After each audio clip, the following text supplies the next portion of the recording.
Throughout the years, there have been many conspiracy theories as to whether or not NBA games may have been fixed in some way. In this video, we take a look at 5 factual stories or instances in which the NBA may have fixed or rigged the game of basketball, and present evidence that make these stories believable. Here are 5 reasons why the NBA is rigged.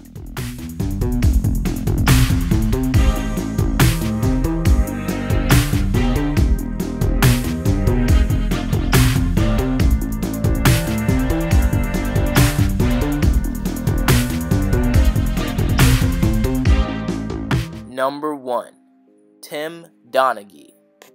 Tim Donaghy worked in the National Basketball Association for 13 seasons, from 1994 to 2007.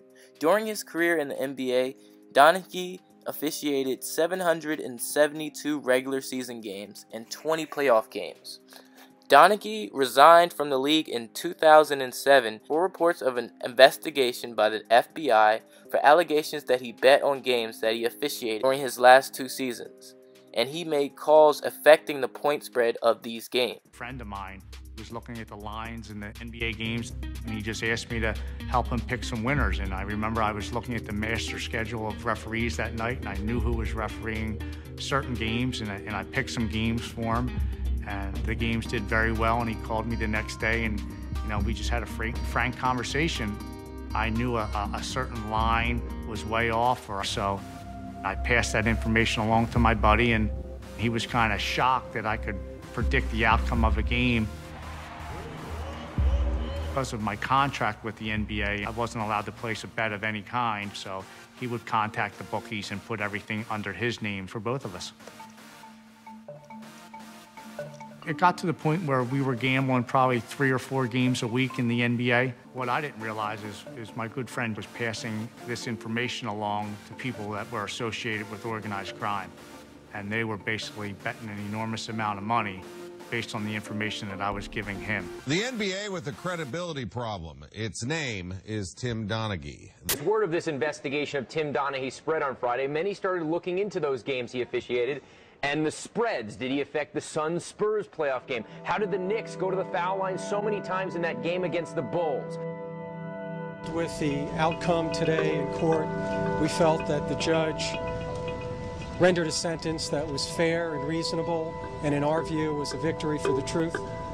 The judge recognized Mr. Donaghy's extensive cooperation and the fact that at all times he was truthful and honest. Anybody who has dealt with an addictive disease knows the impact of that disease. There's no question in my mind that but for his gambling problem, he would have never, ever done something like this.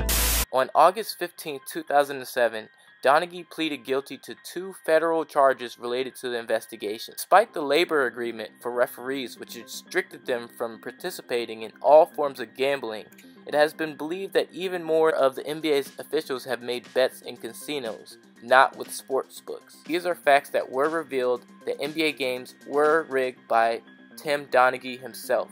The question is, how many other referees participated in gambling on games? While only Donaghy has been caught and convicted, how many other participated, or is he the rogue referee? They keep trying to paint me as the rogue referee. We think we have here a rogue, isolated criminal. Aren't you the rogue referee? Number 2. Referees and unfair calls. Our second reason takes it deeper in the realm of refs in the NBA. Donaghy mentioned something interesting in many of his interviews, in which he said a certain referee treats certain players, coaches, even owners differently. Just like in Donaghy's case, a referee can easily dictate an outcome of a close game by missing calls or calling fouls that really aren't there. This is something that can be seen clearly as more instant replay evidence comes out of these phantom calls. Yet players and coaches are not allowed to talk about this to the media. In fact, there has been 5 cases in the 2015-2016 season in which a player or coach was fined for criticizing the ref after a game. November 20th, 2016, the NBA fined Steve Kerr $25,000 for publicly criticizing the refs during a radio interview. Then again, during the NBA Finals on June 12th, 2016, Steve Kerr was fined for criticizing the ref once again. Steve Kerr wasn't the only one. Cleveland coach Tyronn Lue was also fined for his comments about the officiating during the 2016 NBA Finals. Coaches Dwayne Casey and J.B. Bickerstaff suffered the same fate for their criticism of the refs during the 2015 season. If these are legitimate complaints, why is the NBA fining their players and coaches when they have a strong reason to believe the game was refereed poorly? The NBA's own commissioner has played a part in covering up the referees' mistakes during games by fining any player or coach that criticizes a ref. Yet the referees face no consequences for incorrect or missed calls.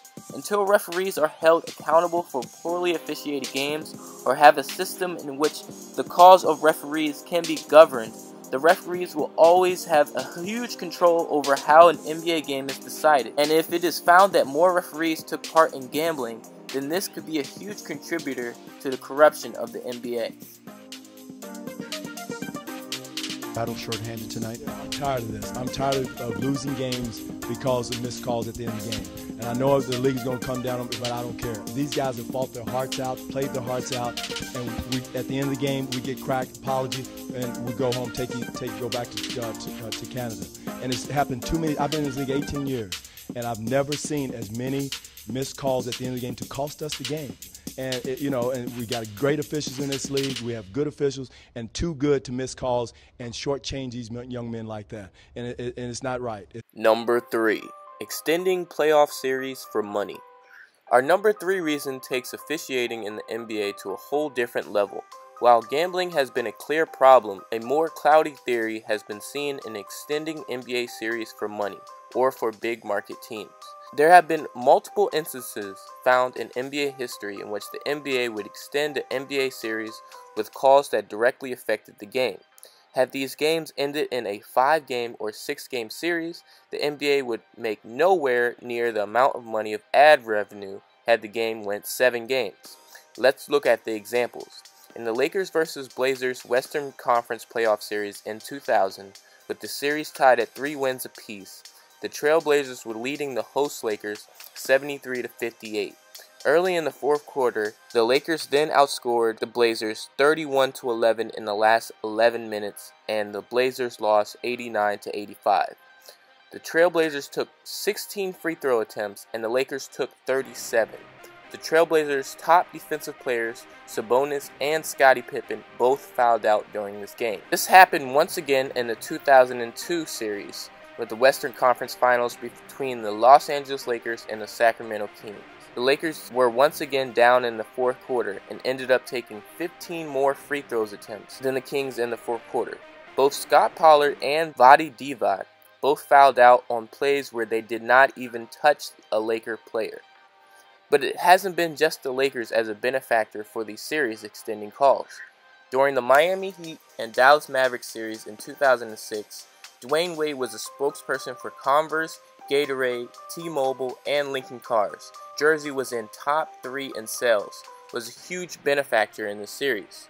In total, Wade went to the foul line 97 times during this final series, and 73 times alone in the Miami's 4 straight wins. There were 5 separate fouls on Wade in which he was never touched. That's not enough. It can be seen even more recently in the 2016 finals, in which Draymond Green was suspended in Game 5 of the finals for a foul not called on the floor and was determined after the game was already over. Had Draymond Green not been suspended, maybe the Warriors win the series in 5 games, meaning less games for the NBA to make ticket sales and ad revenue off of.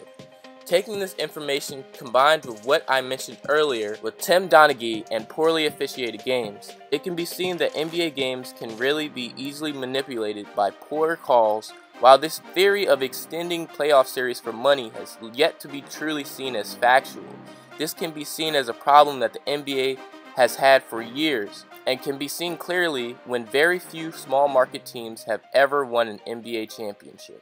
Number 4. The NBA Draft Lottery. There have been several stories in which can prove that the NBA Draft Lottery may have been fixed or rigged. One of the most notable instances was in the 1985 draft when the prize player was Patrick Ewing, the 7-foot star who had taken the Georgetown Hoyas to 3 NCAA finals. The system the NBA had in place at that time was that the teams were put on a card, then shuffled in a carousel. When these cards were placed into the carousel, one card was bent in the corner, while it was placed inside. This card happened to be the New York Knicks, a major market franchise that had been struggling for years for success during that time. The commissioner was assigned to pick the card which contains the team that would secure the #1 pick. David Stern, the commissioner at the time, just happened to pick the card with the folded end, becoming the New York Knicks' #1 pick, Patrick Ewing. But whether this story is true or not, the NBA realized that their method of determining the draft lottery was obviously flawed, for the commissioner could even see the cards before they were placed to be shuffled. Following this, the NBA changed their format to ping pong balls, for which there still has been suspicion as to whether the NBA draft lottery has been rigged. Some modern-day examples can be found in the Bulls receiving the #1 pick in 2011 with Chicago native Derrick Rose, when they had a 1.7% chance to get that #1 pick. Or how about when the Cleveland Cavaliers received back-to-back #1 picks in the 2013 and 2014 draft, 1 year before LeBron James will return to Cleveland. Or in 2012, when the Hornets received the #1 pick Anthony Davis the same year they lost their all-star Chris Paul. But once again, is this enough evidence to prove that the NBA is rigged in favor of a certain team? Until the NBA revises its lottery system to similar to every other sport in which the team with the worst record gets the #1 pick, there will always be a question as to whether the NBA draft lottery is something that the NBA controls itself. Number 5. The power of the NBA Commissioner.